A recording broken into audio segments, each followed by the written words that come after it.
The Hockey Gambling Podcast on the Sports Gambling Podcast Network is brought to you by Underdog. Get up to a $1,000 deposit match when you sign up at UnderdogFantasy.com, promo code HGP.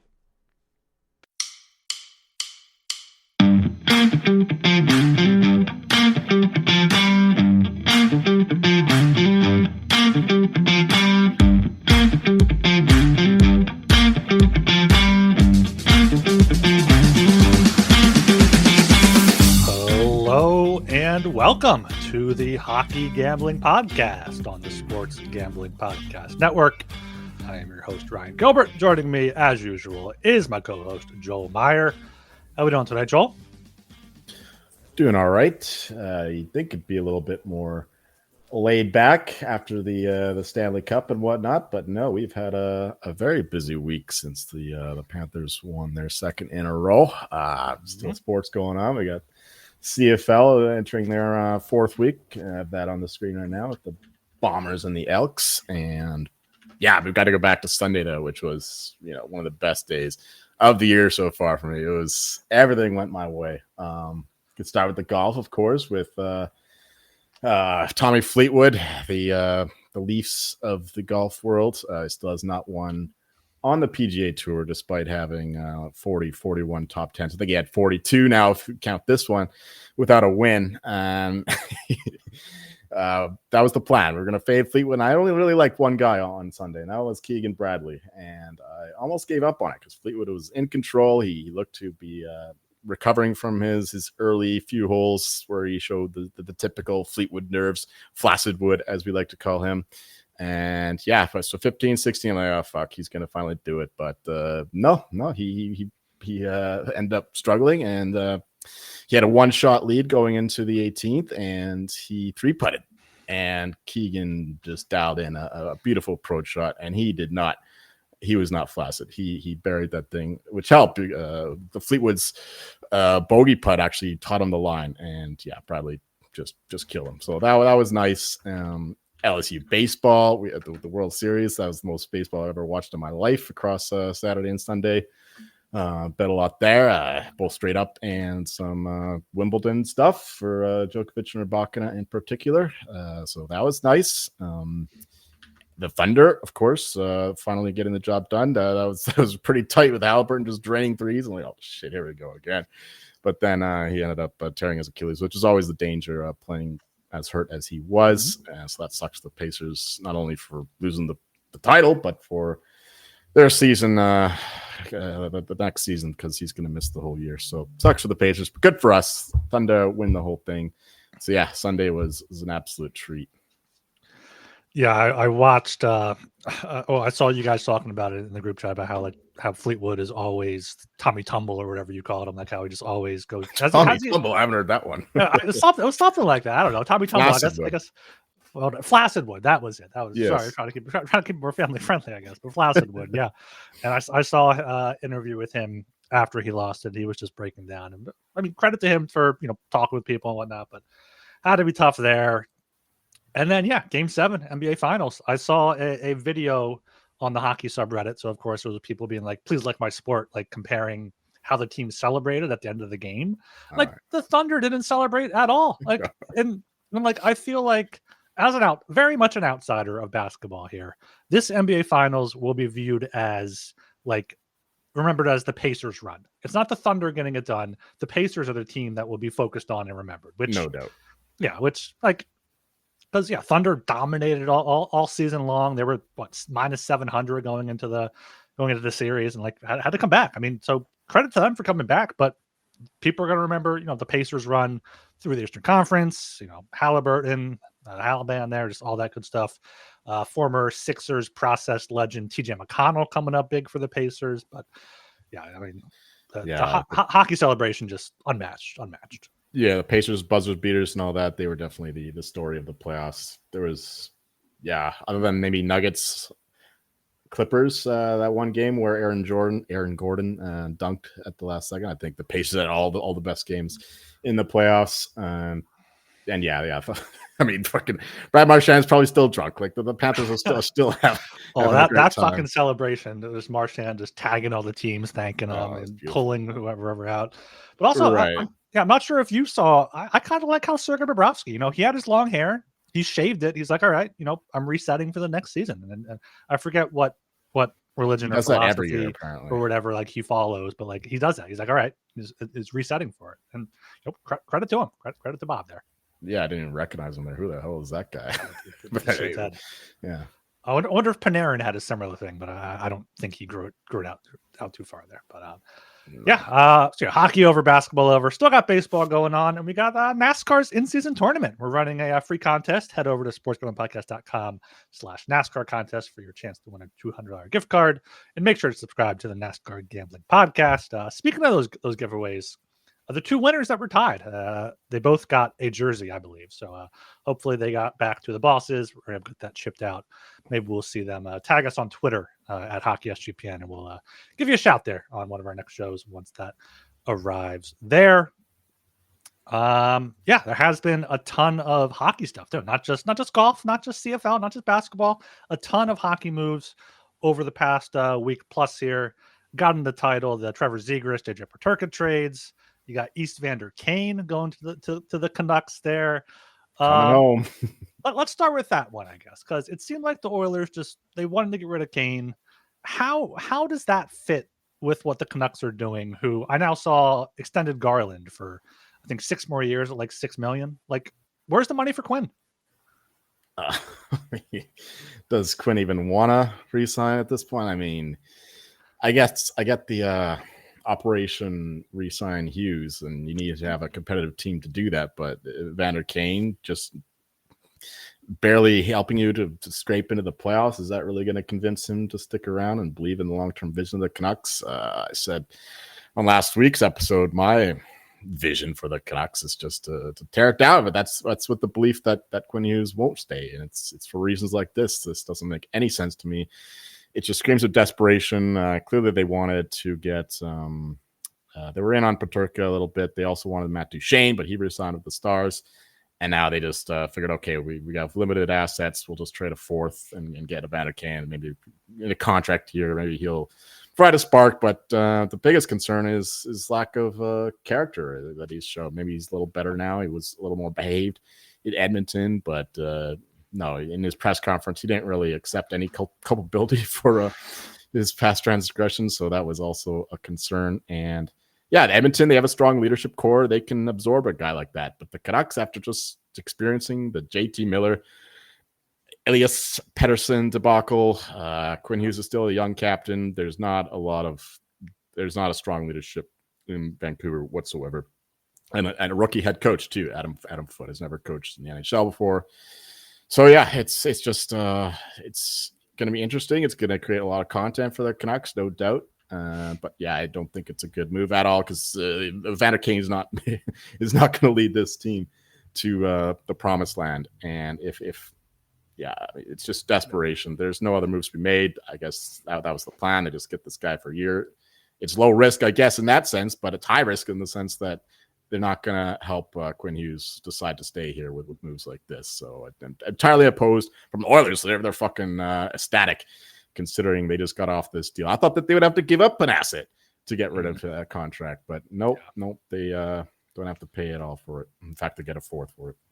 Bizarre. Yeah, apparently there were 3 teams in on him, and Vancouver maybe had the best asset or whatever. Or I guess Kane had a modified no trade clause, so maybe he had some say in it there. But yeah, how is Pettersson going to deal with Kane in the room? Like if Kane is just this like loud, rambunctious, like problematic guy, like I wonder if that drives Pettersson out and see him go elsewhere. And yeah, if that happens,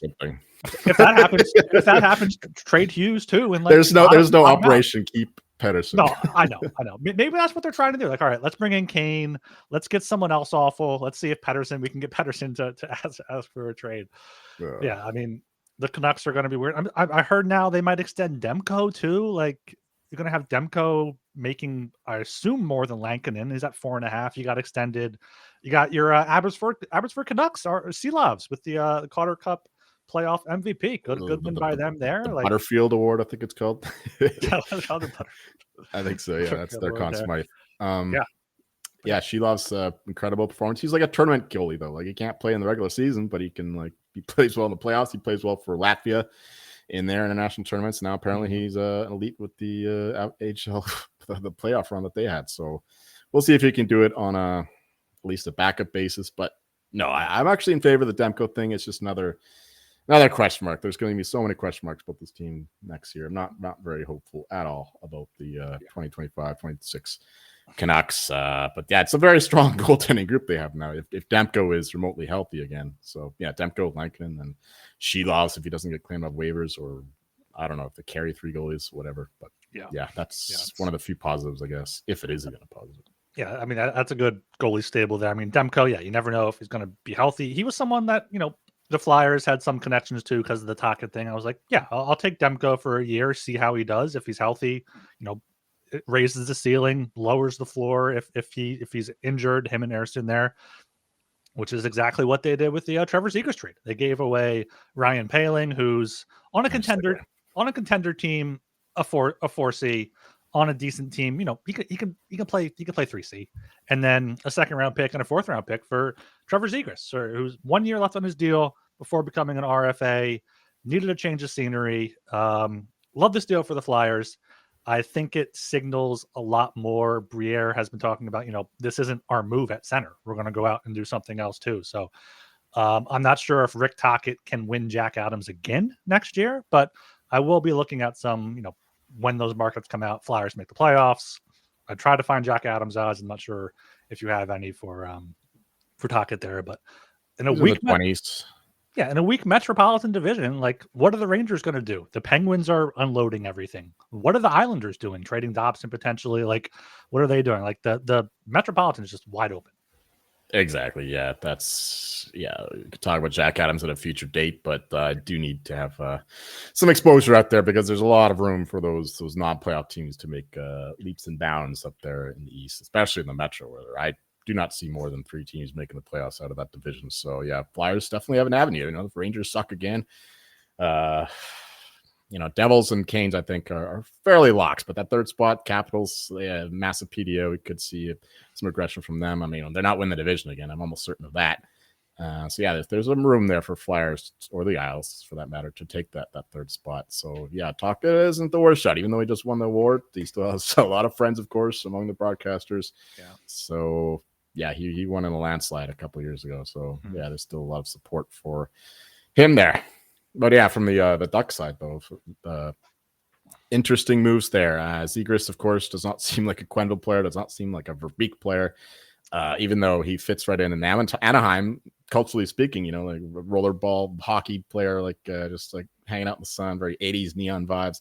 Now he goes to a true blue-collar city in Philadelphia, where he doesn't seem to fit the historical culture of the Flyers, but they seem to be changing that recently. Yeah. So, yeah, that's an interesting one. But, yeah, Kreider and Trouba instead of a Zegras. So, yeah, and Philadelphia is like a major market, but when you're here, hockey is clearly the fourth team in the city. I mean, I guess the Sixers could be dropping down there pretty soon too. But like, unless the Flyers, once the Flyers are making playoff runs, teams get into it, fans get into it with the casual stuff. But outside of that, like, they're very much the 4th team in the city. So you put the Phillies ahead of the Sixers still? Yeah, easily Phillies are. Yeah, I mean, Phillies. I mean, the Eagles are clear 1, but Phillies have been, especially now with Harper and everyone, that they're clearly second there, and then Sixers are.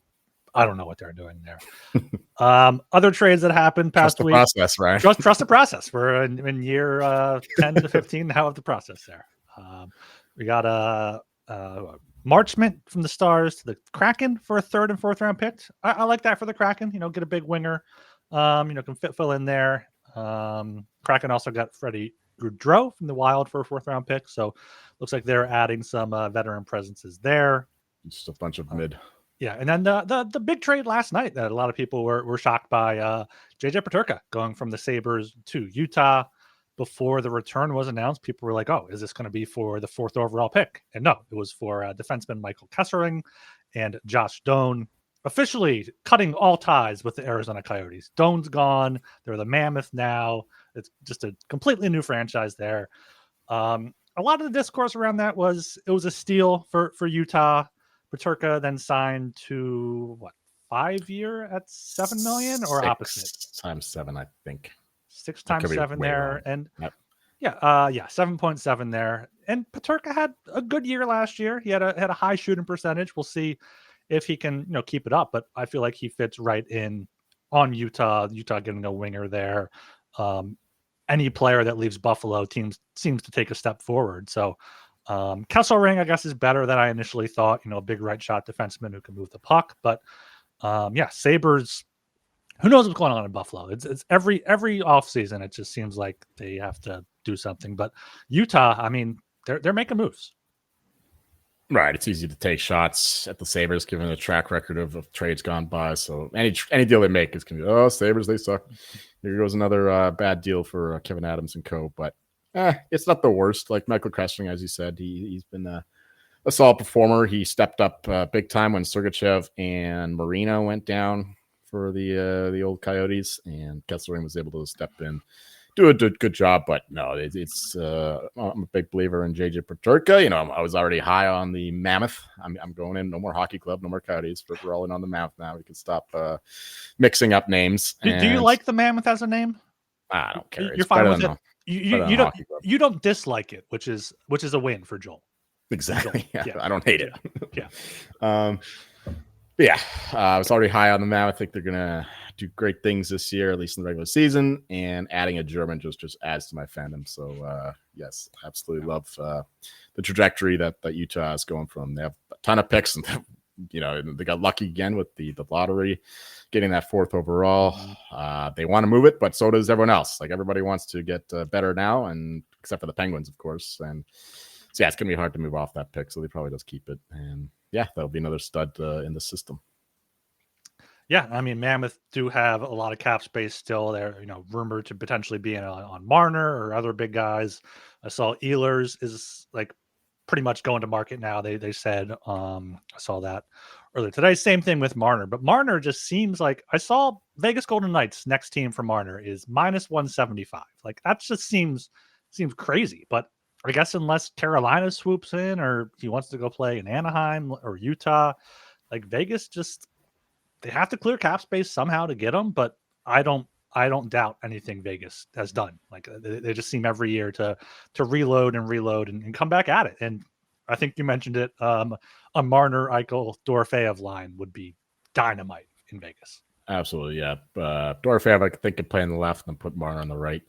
And that'd be one of the best first lines in the league. I mean, this is just a rumor, but Kyprios mentioned that Pietrangelo might even retire because of that hip thing that bugged him and it made him so awful in the playoffs. In particular, could possibly an LTIR candidate if that thing persists. But that might be their plan. I mean, Vegas always has a plan in terms of like cap circumvention. So. And -175 seems about right. Maybe even a little short, because I'm pretty sure it's going to be Vegas now, given everything that we're hearing. And like everything points to Vegas picking up Marner, which would be massive for them. Their biggest weakness last season was their lack of support on the wings. Strong down the middle, strong defensively, but the lack of winger support. So Marner would make a ton of sense for Vegas, and especially they're always going big game hunting. So they're in the mix. That's guaranteed. Yeah, any big name that's out there, they're in the mix. There was a rumor of Tomas Hertl potentially being traded, like, to Carolina. That was out there from one guy. That clearly did not happen. He has a modified no trade clause. William Karlsson's name's been out there. He's at $5.9 million. Also has a no trade clause. So they'll have to clear out something. But I mean, if Pietrangelo does retire, that's $8 million off the books, and they have 7.6. So that's probably what Marner wants, is around 14 or 15 there. I don't think he's getting that much. You don't think so? No. In a tax-free state? No, definitely not. I guess not. Maybe only 12 or 13 there. I think the Leafs offered him 13 and a half. Yeah, but he wasn't staying in. He wasn't staying in. He's not even getting 13 and a half. Yeah. And who reported earlier that he's gonna probably hit the market, which will probably be the first time he hit anything in quite some time, given how he plays there. Don't be a Leafs fan. Other news today: Marc-Edouard Vlasic bought out by the Sharks. He's either going to retire, or I could see him going to like Florida on like a $1 million deal and being like a great sixth defenseman for them and just fitting in. But no, I feel like he's older. He's 38. He's older than I thought. He's probably done there. Oh yeah. He's been done for a couple of years now. Right. Did not realize we were already 20 minutes in here. So we are brought to you by mybookie.ag. Your place to bet on every sport, including the MLB, WNBA, golf, and of course, football futures. MyBookie accepts customers from a ton of locations. Easy deposit and lightning fast payouts using crypto. Head to mybookie.ag, promo code SGPN for a 100% deposit match up to $1,000. Terms and conditions apply. That's mybookie.ag, promo code SGPN.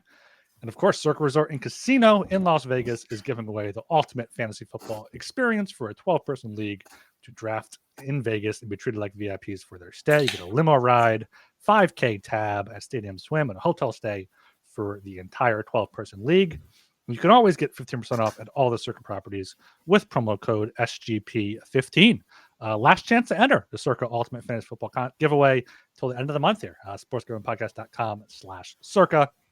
That's sportsgamblingpodcast.com/CIRCA. All right, Joel, anything else over the past week in the NHL world you've been keyed in on or want to get your thoughts out on? No, I think we covered. I mean, we more than covered. We went pretty far. Mark River Vlasic, yes. We went Mark River. One question for you, as someone who I assume watched a lot of Avalanche hockey 2 years ago, what is Bo Byram? What is the deal with him? Like, can he be something out of Buffalo, or is he probably not going to reach his ceiling? Well, he's been healthier than he has been in a while. They had those concussion issues that threatened his career, but he hasn't been the same player, not even close to what he was in the playoffs when the Avalanche won the Cup. Like he was better than Makar in the Stanley Cup final. I know Makar was playing hurt, but Byram was like he more than compensated for when Makar was lost there. And we haven't seen that player since then. And yeah, I mean, he's another Vancouver guy, so there's been a lot of rumors linking him to the Canucks. That's kind of died down recently, but yeah, he still has some talent and all that, and he's clearly unhappy in Buffalo.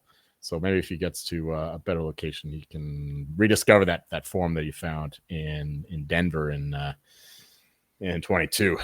So yeah, we'll see. He's still young. He's still got a lot of time to grow in, and thankfully the concussion stuff seems to be behind him. It's been a while since he had his last one, so that's encouraging for his career's sake.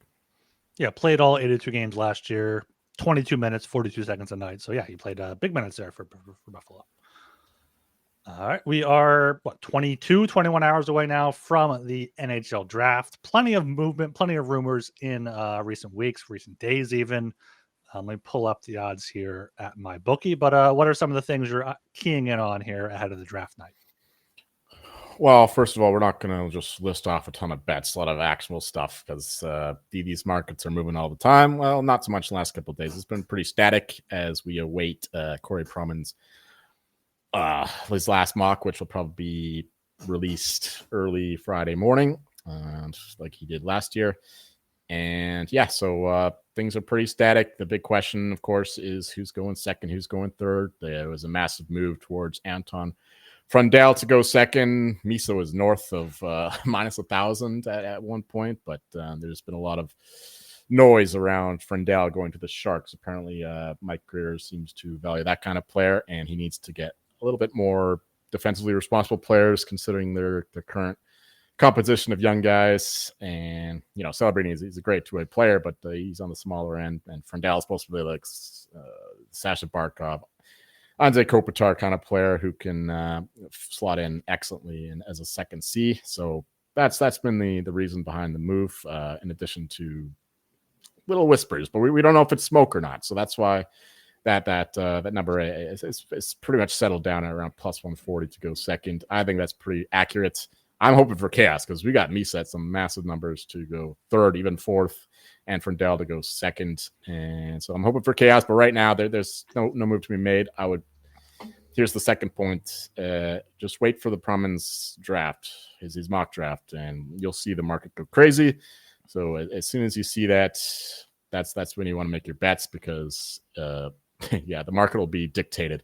It'll respond to that mock draft, because he has been the best mocker over the past few years, very accurate. And yeah, so if you're on the East Coast, it's even better because I'll probably be sleeping still when it comes out. Although he might be in LA. I'm not sure if he's in LA or still out east. So I could be a little closer to when it is released, when I wake up, that is. And yeah, so I got a ton of, CLV for whatever it matters. And it doesn't matter that much considering like almost all this market movement is dictated by these mock drafts. And that's so if the mockers are wrong, CLV doesn't mean shit. And oftentimes the mockers are wrong. It's not like the NHL or the NBA or the NFL. NHL is highly fluid. There's not nearly as many insiders. There's not nearly as many. There's not nearly as much intelligence going on. Even the teams themselves don't know who they're taking most of the time. So yeah, it's going to be chaos tomorrow. Looking forward to it. But yeah, maybe we can give a few bets out. But right now it's very fluid. Just monitor the mock and just fucking chase the steam, more or less. Like make sure you have a few books and just get the best number. That's all you can really do unless you're an elite problem solver, like a puzzler. Or what's the word? Like making puzzles, solving puzzles. What's the correct verb I'm looking for? I don't know. I'm trying to think of it. Make it. There is a word for it. You're a real puzzler. A puzzler. I don't know. Yeah. So my point is that if you can like work things out, like this team needs this. This is who they're looking at. These are the kind of players that fit their mold. So if you want to go deep of it, you can go independent of it. But that's not my game. So I'll just trust the mockers who know a lot more about that stuff than I do, and I'll trust the Steam to some extent, not too much, especially in the NHL where CLV, like I said, does not mean too much. It's not quite like the NFL or the NBA in these drafts. So that's the macro thought for the draft. Got here in the chat, Parker the under better. I do appreciate him sticking with his under, his name, under 1.5 goaltenders drafted in the first round. But that's like minus 500. But come on, give us something else there. Brady Martin drafted for 6.5. I do like that quite a bit. His stock has been rising, potentially going to the Flyers at 6, potentially going to Utah at 4. I think I've heard there. So under 6.5 there as well. And I know CLV doesn't mean anything, but you got some pretty great prices on Hagens to not go first, correct? And he's dropped down to like. Oh yeah, that's a wash. Like I bet him not to go first, and then I bet him to go first at one point. So that's a wash. I'm not even counting that. That was all like months ago, like very small limits. But I missed this in the chat. I needed to highlight this one because I get called a Nazi for this flag, but this guy he nails it. That German flag, Johnny Pelican. This is. That German Empire flag in the background, that's awesome. I totally agree. Johnny Pelican. Just wanted to show that because it is a beautiful flag. Yeah, and Adam Osimo, I know you're new to the podcast here, but this is a pro Panthers podcast. You cannot hate the Panthers. You cannot hate the Panthers. We love the Panthers. We love 100-1 on Sam Bennett to win Conn Smythe. We love all of it there. So big Cats fans here at the Gilbert podcast. What do you like here that's still viable to bet? Like I know you told me to take Coots over Nesbitt, and that's at minus 250 now. That was a pick'em when you recommended it. Brady Martin under 6.5 minus 134. As Parker the Underbetter pointed out there, that could be actionable right now. Any of these mid to late guys you like? Maybe some small stakes like. I don't want to sound like I'm boasting here, but I have a ton of bets, but the numbers are all crazy out of order. But I still like, I've betted this multiple times now, but the goalie, Joshua Ravensbergen, I still like the over 26.5, especially because I'm hearing now that the Preds are not quite as interested as we once thought, and they pick at 26. So interesting, yeah. Even at 26.5, I still would recommend that. I wouldn't be surprised if we see no goalies go in the first round. Sadly, there is no over half a goalie to go in the first round. No. So that minus 500 that should hit. If it's not, then you might have a losing draft there. But I've seen Ravensbergen's number at 25.5, which is interesting because, like you said, the Preds do have 26. They also have 23. I can't imagine they take him 23, but I think if you can get like an exact pick at 26, maybe. But I did not hear that they are not interested there in Ravensbergen. That's it's a good note there. Right. Also, Cullen Potter. This guy is He's more like a skilled guy. His stock is falling. I wouldn't be shocked if he goes over, not even over, like if he drops out of the first round altogether. 20.5. I still like the over there. That's a decent bet. Also, a bet I made today that just should be still around 5-1 for Shane. What's his name there? Shane Verspaghi or Verspaghi? Van Saggy. Shane Van Saggy. Yeah. Yes. He's not here on my bookie, but what do you got on him? 5-1 to be drafted in the first round. He's available multiple books.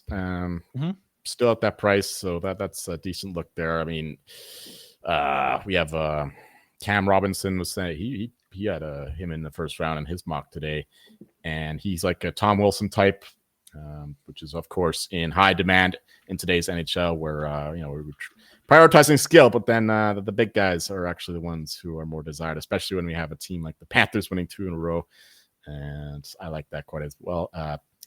Scott Wheeler, he had him at 39, but even he said that was like his floor. Like he thinks that he's going to be a late first, early second rounder. So at 5-1, I think that's worth a shot for Shane, whatever Shane Van Saggy, Vinsaghi,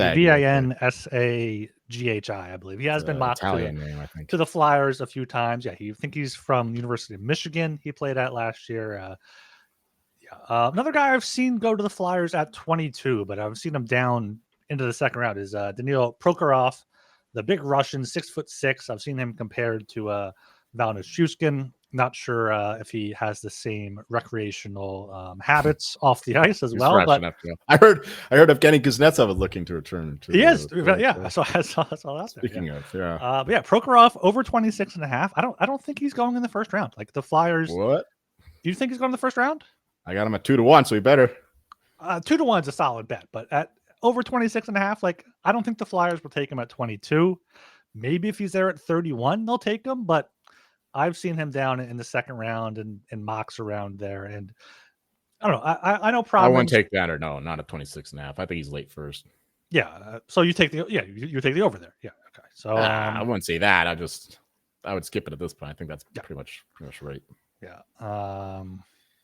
Trying to see any other ones that are interesting. I got one more, which is this is for the true degenerates. And if you have this market number of OHL players drafted in the first round, it's minus 250, but I don't see how it loses. Like there's 10 easily that they're pretty much a lock. And then there's 11th, Henry Burstevich. It's a Polish name. I can't say it. Burshevich. Henry B. The defenseman from London. 1,000 consonants. Yeah. So yeah, he's there at under 30.5, minus 130. That's a consensus price, and so he's favored to go in the first, and that'd be 11. So 9.5, I think, is pretty solid. The other 10, it'd be not a shock, but very surprising if any of those 10 guys dropped out of the first round. So you got to look at who plays in the OHL, I guess, if you don't doubt my word. But yeah, minus 250 there. That's my favorite bridge jumping bet at the moment. So I'm using the Tankathon mock draft because that's the one that shows where they're from. So you got, I'm not seeing 10 here on there. You got Schaefer, Misa, Martone, Martin, O'Brien. They're going top 10. That's what 4. That's 1, 2, 3, 4, 5. You got 6 with Atchison, 7 with Reed, 8 with Spence, 9 with Jack Nesbitt. That's all Tankathon has. But then you have, you got Wang. You got Wang and Henry B as the first 2 picks of the second round. So Wang is OJHL. That's not OHL. Oh, that's OJHL. Apologies. Yeah. So keep going down. Who's missing? Romano, no. Ivankovic. No, you must be counting wrong, or it must be listed wrong. It must be listed wrong. Double checked this multiple times. Okay. It must be someone that's listed wrong, or like played for a different team and got traded to the OHL or something. Because let me pull up a different mock draft to see if it has. Here, I got Bob McKenzie's one up. This is easier. Right, okay, I'll list them off. We have Schaefer, Misa, Martone, 3. O'Brien, Martin. That's 5. Aitchison 6. Nesbitt 7. Cameron Reed 8. Spence 9. Who's his 10th? Henry B 10. What the hell? Henry B 10. Am I just okay? That's not so much a good bet then. My math is that bad. I can't even count. Yeah, I can't even count. Yeah, the Flyers might take Henry B at 31 because he's London, and the Flyers have a bunch of London Knights there. They could use a right-handed defenseman in the system there, but yeah, I'm not seeing Schaefer, Misa, Martin, totally Martone, disregard O'Brien. that. I might have to eat that bet unless Henry B goes. Maybe you have to take some Henry B. 30. I mean, he's at 30 and a half. Like it should hit, but maybe not minus 250. No, definitely not a minus 250 because you might as well just do Henry B under 30 and a half at that point. Minus 30. Brustewitz. Is that how it's pronounced? Or is it Brustewitz would be my guess. I mean, I'm known for my great pronunciation of names on this podcast. So. Polish is tough even for me, man. Damn. Okay, I'm befuddled. I'm gonna pay some more attention to this after. I don't know how I miscounted that many times because I double check, triple check, quadruple check. But all right, I don't know why it's minus 250 then. That doesn't make any sense. Let's look at some of these markets that may not move as much. Number of defensemen to be drafted in the first round. I saw it here. I think it's at 8.5. And then you go through this mock draft. You got Schaefer, you have Mertka, you have Smith, Atchison, that's 4 in the first half. You got Reed, that's 5. You got Boumedienne, that's 6. Hensler, 7. Fiddler, 8. And then you got Henry B is 9. You got once again a lot hinging here. Yeah, I know, right? On Henry B. I have a minus 200 to go in the first 2, so double down there. I know. I'm not sure why. Like I've seen this on a lot of markets. Total Swedish players drafted in the first round. Like it's under 4.5. Who are the Swedes here? You got Frondell. You got Eklund. That's 2. You got Gastrin. That's 3. Who's the 4th? Is it no Nielsen? But that's I haven't seen him mock too much in the first round. There's one more confirmed, right? Well, if it's at 4.5, I would think so. But also, it's minus 429. Exactly. Also, it could be a Swedish player that's playing in Canadian juniors, and I'm trying to figure out who it is. Yeah. Ugh, I wish they listed the country they're from. Yeah, exactly. It makes it tough. I think Will Horkoff, that's probably an American. Oh, here we go. Well, this is premium, but Frondell, Eklund, Ravensburger is a Swedish name. Boumedienne is Swedish, so that's 3. Gastrin's 4, and then Nilsson, Izwazniak is 5 and 6. So Izwazniak is he should go early second, but I could see him sneak into the first. So it's not a bad 3-1. Not a bad option there. Yeah, I also like the 3-1 for under QMJHL, which is basically just the under on, or rather the over for Bill Zonin. So you got Desnoyers, Carbonneau, and then Zonin there at 25ish. But he's like end of first round, but at 3-1, I won't be surprised. To see him drop out, 20 and onward. There's a bunch of guys that could go exactly. Like the mockers don't know. They're just like spitballing. There's going to be a few guys who come up there out of nowhere, like usual. But the Russians too. Like I wouldn't be surprised to see somebody like Ryabkin is not. I've seen Ryabkin mocked to the Flyers a few times and Prokhorov, but I feel like that's just people. That's just people trying to look smart and be like, "Oh, they have Michkov. They have a bunch of Russian guys. They're going to take another one." But they have so many. They have 3 second-round picks still. They can use them on. Zarovsky, I think, would be the likelier second Russian. He's a very skilled right winger out of Ufa. I don't see him on this list here. So, wow. Oh, there he is. 42. 42. Yeah, he's getting a little hype lately, but we'll see. Yeah. Head to head, like McQueen is someone that's interesting to me. I could see Trotz taking a chance on him at 5. But before we move on here, got a shout out. Underdog Best Ball Mania is happening all summer long, giving away $15 million in prizes, including $2 million to first place. No waiver wire, no arguments about trades. Best Ball is the best way to play fantasy football. Underdog is also a great place to play Pick'em. Sign up with promo code HGP to claim your special pick and first-time deposit offer up to $1,000 in bonus credits. UnderdogFantasy.com, promo code HGP, and of course Rhythm with their power trends. Not a baseball fan, maybe look on there. They got the power trends for you. They can find bets for you. So check them out with the power trends. Are updated daily and exclusive to Rhythm. No touts, no noise, just clean data-backed bets. Download the Rhythm app, check out power trends, and start betting smarter. We'll be. Get your 7-day free trial, sportsgamblingpodcast.com/RITHMM.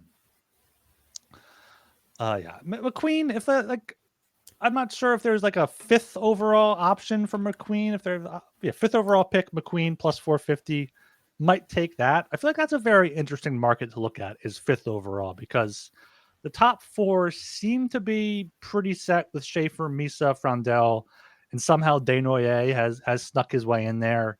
Then you got Martone, you got Higgins, you got McQueen. Maybe they take a Martin type. I feel like that's an option where if you're a Preds fan, if you're locked in on what the Predators are doing, you can maybe make a little bit of money.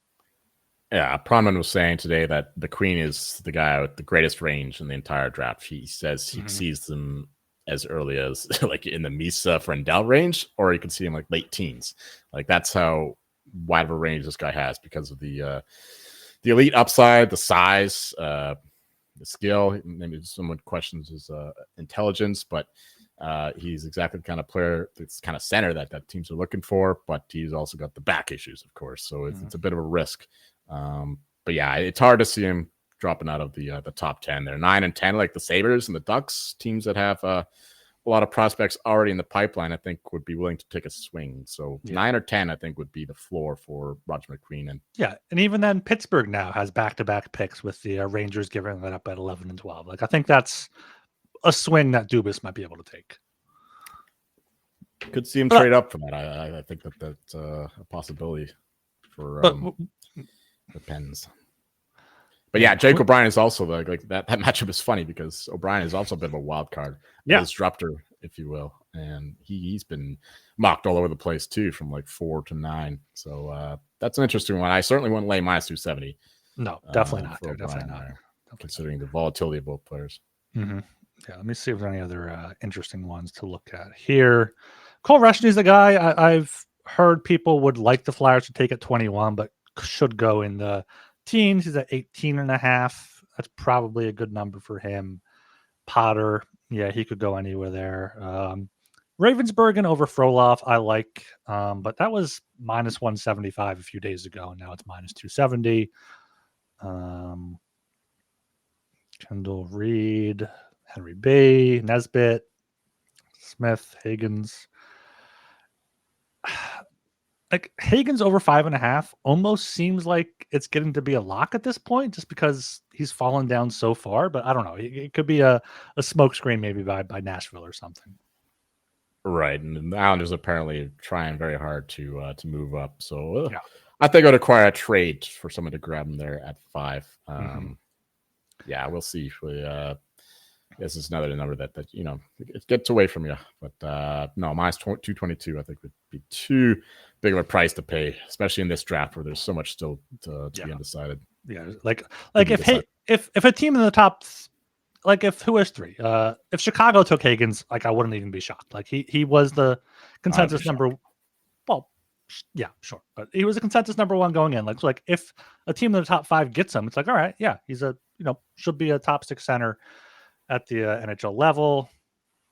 Eklund is an interesting one. Eklund 12.5. Yeah, everyone's mocking him to the Red Wings because we all know the eyes are plan now. We all know the players he likes, and Eklund fits the mold exactly. So at 13 is just like the obvious choice there. Yeah. So yeah, I mean that's 12.5. Good number there. Good number. Right. Still the small bet there, Eklund over 12.5. But again, just wait for Proman's draft because he's been the most accurate mocker of the past few years, and you'll see the market respect that. Yep. Yeah, and we'll try to post some plays there in the Hockey Channel in Discord if we're able to before the lines move. So make sure you check that out there. Any other draft stuff before we move on to closing the show out? No, I think I've done a fairly decent job, although I've been suckered a few times just laying too much juice. Like Kindle over 24.5. I know that the numbers move for me, but I shouldn't be laying like minus 250 for a positional prop in the 20s. Like anybody could take this guy. So yeah, I get carried away sometimes, but that's part of the fun of it. Yeah, and as we always say, this is a very important time where you have multiple outs. Check all your books. There's usually misprices there, here and there, so take advantage of that as well. All right, what else you got this weekend? CFL, golf has already teed off, I believe. Anything else we got coming up? Wimbledon start soon. Next week. Next week. All right, awesome. Yeah, should be able to record before then. Probably possibly our free agency recap, so we can talk about Wimbledon. We should be good on Wednesday. I feel like Wednesday should be our set day during the off season. I go to the States on Thursday, so Wednesday would be perfect. Perfect. Yeah. CFL. What do we got? We got the Owls, of course. Their plan line is moved in favor of who the hell are they playing? The Hamilton Tiger Cats. That's because Davis Alexander, the stud QB, this pretty young QB who's come out of nowhere for the Alouettes, he's going to miss it, which means McLeod Bethel-Thompson, veteran backup CFL guy, will be taking the starting role, but I still like the Alouettes. They're going to be carried by the defense. They still have a good offense and a good running game, and the Tiger Cats are miserable. And yeah, Owls are only laying -1.5 there, so I like the Alouettes on Friday nights. We'll be having that on the second screen as we watch the draft. And I got nothing on the Argos Red Blacks, but Saturday night, of course, BC Lions, the team I know the most. They'll be likely playing Nathan Rourke, the stud QB. You might recognize him from the NFL. He played for the Jaguars and one other team I can't remember. And he's likely back, but he's going to be limited by his oblique injury. And they're playing arguably the best team in the league in the Rough Riders. So -3.5 there. I like that quite a bit. Lions offense still hasn't got going. Buck Pierce has to get things ordered. He's the former OC of the Blue Bombers, and it's going to take a little bit of time for him to settle in with his new offense there in BC. So Rough Riders -3.5 and under 51.5 for a lot of the same reasons. I think the Riders defense is the best unit on the field, so that's where we're going. Riders defense will carry the day Saturday night. I mean, you stole my points, Joel. I have nothing else to say. All right. You got any golf going on? I noticed the big boys aren't playing this weekend. Oh, I didn't bet anything, actually. It was just my one and done with Gorgon. I had to call Morcow. I think he sucked today, so that's Max Grazeman. And 55-1, I'm seeing it. Yeah, that's no good. He went off at 12-1, so yeah, one and done. Not looking so good, but I don't have any golf bets, no. All right, that's going to be our NHL Draft show. React to trade series, CFL stuff and whatnot. Make sure you subscribe to the Hockey Gambling Podcast on YouTube. Ring that bell so you know when we're going live. Like and comment. Let us know what you think about the draft and everything else. Like we said, we should be back next Wednesday, hopefully. Follow us on Twitter at HockeySGPN. Get in the Discord. And I am Ryan Gilbert. You can follow me on Twitter at rgilbertsop. And I'm Joel Meyer. You'll find me quintuple checking how the hell I missed out on the white shelf thing. I still think I'm right. I'm going to figure it out, though. All right, we'll figure it out. We'll get to the bottom of it. See ya.